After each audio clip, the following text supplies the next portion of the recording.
ఇంకా నూకలు ఉన్నాయని అంటారు పెద్దలు. అటువంటి సంఘటన మదిరా పట్టణంలో చోటు చేసుకుంది.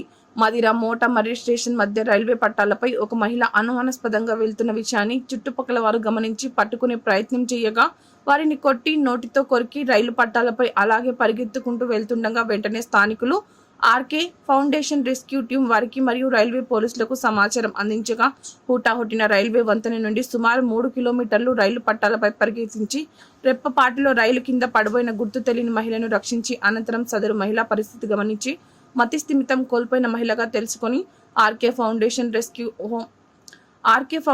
రెస్క్యూ హోమ్ అనాథ ఆశ్రమానికి తరలించడం జరిగింది. సమాచారం తెలిసిన వెంటనే సమయానికి రైల్వే పోలీసులు మరియు ఆర్కే ఫౌండేషన్ వారు సంఘటన స్థలానికి చేరుకొని సదరు మహిళను కాపాడడంతో పలువురు వారి సేవలను ప్రశంసల జల్లులు కురిపించారు. ఈ మహిళ గురించి సమాచారం తెలిసిన వారు దయచేసి మదిరా రైల్వే పోలీసులకు గాని ఆర్కే ఫౌండేషన్ గారికి గాని సమాచారం అందించగలరు.